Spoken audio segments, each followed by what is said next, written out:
Hi friends, మేము పెట్టే interesting videos కోసం ఇప్పుడే మా ఛానల్ని సబ్స్క్రైబ్ చేసి పక్కనే ఉన్న గంట సింబల్ని యాక్టివేట్ చేసుకోండి. అలా చేయడం వల్ల మేము పెట్టే ప్రతి ఒక్క వీడియో నోటిఫికేషన్ మీ వరకు ఈజీగా వచ్చేస్తుంది. ఇక లేట్ చేయకుండా వీడియోలో ఏం జరుగుతుందో చూసేయండి. ఇకపోతే రామలక్ష్మి తన తండ్రి రఘురామ్ ఆశీర్వాదం తీసుకొని పెళ్లి పీటల మీద కూర్చోవాలని అనుకుంటూ ఉంటుంది. కానీ రామలక్ష్మి ప్రేమగా రఘురామ్ కాళ్ళ మీద పడగానే రఘురామ్ మాత్రం రామలక్ష్మి చేసిన అన్యాయాన్ని గుర్తు చేసుకుంటూ కాళ్ళు ఇక దూరంగా జరపడంతో రామలక్ష్మి ఏడుస్తూ ఉంటుంది. ఏంటండి, కూతుర్ని ఆశీర్వదించకుండా ఏం చేస్తున్నారు అని అంటూ ఉంటే, నాకు మనసు విరిగిపోయిన తర్వాత నా ఆశీర్వాదాలు తనకి పనికొస్తాయని నేను అనుకోవట్లేదు జానకి అని చెప్పి రఘురామ్ అంటూ ఉంటాడు. ఇక ప్రశాంత్ని పీటల మీద కూర్చోబెట్టి పంతులు గారు మంత్రాలు చదువుతూ ఉండగా రామలక్ష్మిని కూడా పీటల మీద కూర్చోబెట్టి మంత్రాలు చదువుతూ ఉంటారు. రామలక్ష్మి చాలా బాధపడుతూ ఉంటుంది. ఇకపోతే శౌర్య స్లీపింగ్ టాబ్లెట్స్ మింగి ప్రాణాపాయ స్థితిలో ఉన్నాడని ఛాయ ఇక పరిగెత్తుకుంటూ వచ్చి రామలక్ష్మితో చెప్పగానే రామలక్ష్మి ఒక్కసారిగా షాక్ అయిపోతుంది. ఏడుస్తూ పీటల మీద కూర్చుండిపోతుంది. ఏంటి సార్, మీరు ఆ వీడియోని డిలీట్ చేశారని అడిగారని మీరు నన్ను దూరం చేసుకోలేరని నాకు తెలుసు సార్. మీ మనసులో నేను ఉన్నానని కూడా తెలుసు. మీరు నా పైన అంత ప్రేమని పెట్టుకొని మీరు ఇక నన్ను దూరం పెట్టాలని చూశారు. ఈరోజు మీ ప్రేమ బయటపడింది కదా సార్, మీకు ఏమీ కాకూడదు అని బాధపడుతూ ఉంటుంది.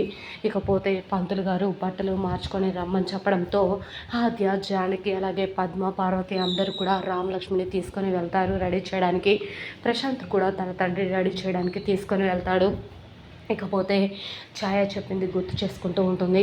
ఆద్య, సారీ సార్, స్లీపింగ్ టాబ్లెట్స్ మింగేశారంట ఆద్య, నేను లేకపోతే సార్ బతకలేరు, నేను వెళ్ళాలి అనగానే, అయ్యో రామా, అదేంటి స్లీపింగ్ టాబ్లెట్స్ మింగారా, ఇప్పుడు నువ్వు వెళ్తే ఎలా, పెద్దన్న ఆశ్రయ నీ మీద కోపంగా ఉన్నారు, ఇందాక బయటకు వెళ్ళొచ్చినందుకే ఇప్పుడు నువ్వు వెళ్ళి పెళ్లి ముహూర్తానికి ఎలా వస్తావు అని చెప్పి అంటూ ఉంటే, ఏదో ఒకటి చెయ్యి ఆద్య, ప్లీజ్ ఆద్య అనగానే, సరే నేను మేనేజ్ చేస్తాను, నువ్వు త్వరగా వెళ్ళిరా అని చెప్పడంతో రామలక్ష్మికి వెళ్తుంది. ఇకపోతే రామలక్ష్మి పీటల మీద నుంచి పారిపోయిందని, శౌర్యతో లేచిపోయిందని అందరూ కూడా అనుకుంటూ ఉంటారు. శివరాం మాత్రం రామలక్ష్మిని లాక్కొచ్చి పీటల మీద పడేయగానే తన మెడలో వేలాడుతున్న తాళిని చూసి ఒక్కసారిగా అందరూ షాక్ అయిపోతారు. మరి నిజంగా రామలక్ష్మి మెడలో శౌర్యని తాళి కట్టాడా, లేదా రామలక్ష్మి తన మెడలో తాళిని కట్టుకొని తిరిగి వచ్చిందా ఆ పెళ్ళి ఆపడానికి? అసలు నిజంగా ఏం జరిగింది తెలుసుకోవాలి అంటే ఈ వీడియో చివరి వరకు చూడండి ఫ్రెండ్స్. నచ్చితే ఒక లైక్ చేయడం మర్చిపోకండి. ఇక లేట్ చేయకుండా వీడియోలో ఏం జరుగుతుందో చూసేయండి. ఇక రామలక్ష్మిని రెడీ చేస్తూ ఉండగా ఆద్య చాలా బాధపడుతూ ఉంటుంది. పెద్దమ్మ కనీసం పెద్దనాన్న రామలక్ష్మిని మనసును కాకపోయినా తను చెప్పేది నిజమని కూడా నమ్మట్లేదు. రామలక్ష్మి మాత్రం ఎన్నాళ్ళని చెప్తూ ఉంటుంది. శౌర్య సార్ని ప్రేమించినా కూడా తను పెద్దనాన్న చెప్పిన మాట వినే కదా పెళ్ళికి ఒప్పుకుంది. అయినా పెద్దనాన్న కొంచెం కూడా అర్థం చేసుకోకపోతే రామలక్ష్మి ఏం చేస్తుంది అని చెప్పి బాధపడుతూ ఉండగా ఈ విధంగా అంటూ ఉంటుంది. అవును, కానీ రామలక్ష్మి ఒక్కసారి నాన్నగారు నిర్ణయం తీసుకుంటే ఆయన మాటలో మార్పు ఉండదు, నిర్ణయంలో తేడా ఉండదు. ఇక నువ్వు ఆశలు పెట్టుకోకు, ప్రశాంత్ని పెళ్లి చేసుకొని సంతోషంగా ఉండమని కోరుకుంటున్నానమ్మా అనగానే, అమ్మ అదేంటమ్మా, నేను ప్రేమించింది సారీ సార్ని కదా, సారీ సార్ నేను లేకుండా బ్రతకలేరు, నేను కూడా ఆయన లేకుండా బ్రతకలేనమ్మా, ఆధారాలను ఎందుకు డిలీట్ చేశారో తెలుసా అని చెప్పగానే జానకి ఒక్కసారిగా షాక్ అయిపోయి, ఏంటిదమ్మా నువ్వు అనేది అనగానే, అవునమ్మా, ఆధారాలను డిలీట్ చేయమని ప్రశాంత్ని నాన్నగారు చంపేస్తారని వెళ్ళి ప్రశాంత్ వాళ్ళమ్మ శౌర్య సార్ కాళ్ళ మీద పడిందంట. శౌర్య సార్ని దుర్మార్గుడు అని అందరి ముందు ముద్ర వేసిందే కాకుండా నేను ఆధారాలను తీసుకొచ్చి ఎక్కడ నాన్న ముందు బయట పెడితే నాన్న ప్రశాంత్ని చంపేస్తారేమో అనే భయంతో మాత్రమే ప్రశాంత్ వాళ్ళ అమ్మ ఇలా చేసిందమ్మా అనగానే, తను అసలు తల్లియేనా? ఒక కొడుకు కోసం ఇంకొక కొడుకు జీవితాన్ని నాశనం చేస్తుందా? ఒక కొడుకు ప్రేమించిన అమ్మాయిని మరొక కొడుకు ఇచ్చి పెళ్లి చేయాలని చూస్తుందా? అసలు తను మనిషేనా అని చెప్పి ఆద్య నోటికి వచ్చినట్టు మాట్లాడుతూ ఉంటుంది. ఇక వెంటనే పద్మ, పార్వతి ఇద్దరు కూడా వచ్చి, ఇంకా ఏంటి చూస్తున్నారు, పెళ్లి కొడుకుని ఆల్రెడీ పీటల మీద కూర్చోబెట్టేశారు, మంత్రాలు చదువుతున్నారు, వధువుని తీసుకురామని చెప్తున్నారు, పదరామ అనగానే రామలక్ష్మి ఏడుస్తూ ఉంటుంది. రామలక్ష్మిని చేయి పట్టుకొని ఆద్య ఇలా అంటూ ఉంటుంది, లేరామా అనగానే రామలక్ష్మి చేయి పట్టుకొని జానకి, పద్మ, పార్వతి అందరూ కూడా రామలక్ష్మిని తీసుకొని వెళ్తూ ఉంటారు. రామలక్ష్మి అన్నీ కూడా ఆలోచిస్తూ ఉంటుంది. సారీ సార్తో తనకున్న జ్ఞాపకాలను గుర్తు చేసుకుంటూ బాధపడుతూ ఉంటుంది. వెంటనే ఇక రఘురామ్ అక్కడి నుంచి ఉండడంతో రఘురామ్ దగ్గరికి వెళ్ళి, అమ్మ రామ, నాన్న దగ్గర ఆశీర్వాదం తీసుకో అనగానే సరే అమ్మ అని చెప్పేసి రఘురామ్ కాళ్ళ మీద పడి పాపం ఆశీర్వాదం తీసుకోవాలనుకుంటున్న రామలక్ష్మికి బాధే మిగిలిందని చెప్పుకోవాలి. ఎందుకంటే రామలక్ష్మి తనకి తీరని అన్యాయం చేసిందని, తన కూతురుగా తాను చెప్పిన మాటలు వింటూనే విననట్టుగా ఒకవైపు తనని నమ్మించి మోసం చేసిందన్న భ్రమలో రఘురామిక ఆశీర్వదించకుండా దూరంగా జరగడంతో రామలక్ష్మి మరింత కుమిలిపోతుంది.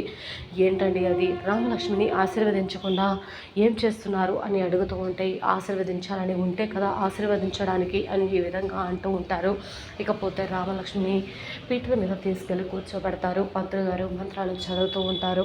ప్రశాంత్ మాత్రం నేను ఎన్నాళ్ళ నుంచో ఎదురు చూస్తున్న కళ ఈరోజు నెరవేరుతుంది రామలక్ష్మి అని చెప్పి అనడంతో రామలక్ష్మి మాత్రం ప్రశాంత్ వైపు అసహ్యంగా చూస్తూ ఉంటుంది. ఇక పంతులు గారు బట్టలు పెట్టి మార్చుకొని రమ్మని చెప్పగానే పద్మ, పార్వతి అలాగే జానకి, ఆద్య అందరూ కూడా రామలక్ష్మిని తీసుకొని రెడీ చేయడానికి తీసుకొని వెళ్తూ ఉండగా ఛాయ వచ్చి, Ramalakshmi coach sir sleeping tablets మింగారంటే ప్రాణాపాయ స్థితిలో ఉన్నారంట అనగానే ఒక్కసారిగా షాక్ అయిపోతుంది రామలక్ష్మి. ఏంటి నువ్వు అనేది అనగానే, అవునే, నీకు పెళ్ళైపోతుంది కదా, నిన్ను మర్చిపోయి ఉండలేక ఆయన ఇదంతా చేసినట్టున్నారు. ఇప్పుడు ఎలానే, ఇప్పుడు పీటల మీద కూర్చొని సారీ సార్ నేను పెళ్లి చేసుకోలేక ప్రశాంత్తో పెళ్లి చేస్తున్నారు నాన్న, ఇప్పుడు నేను వెళ్తే ఎలా, సారీ సార్ని బ్రతికించుకోవడం ఎలా అని చెప్పి బాగా ఏడుస్తూ ఉంటుంది రామలక్ష్మి.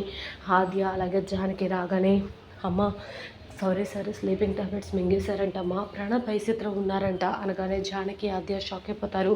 ఏంటమ్మా నువ్వు చెప్పేది అనగానే, అవునమ్మా సారీ సార్ బ్రతకాలి, సారీ సార్ ఎటువంటి తప్పు చేయలేదమ్మా, ఈరోజు ఆయనకి ఏదైనా అయితే తప్పు చేసిన వాడిగా ప్రాణాలు వదలటం నాకు నచ్చదమ్మా, సారీ సార్ని ఎలాగైనా సరే బ్రతికించుకోవాలి ఆద్య, ఎలా ఆద్య అని చెప్పి అంటూ ఉంటే, ఆద్య ఇక నేను చూసుకుంటాను రామా నువ్వు వెళ్ళు అనగానే జానకి షాక్ అయిపోతుంది.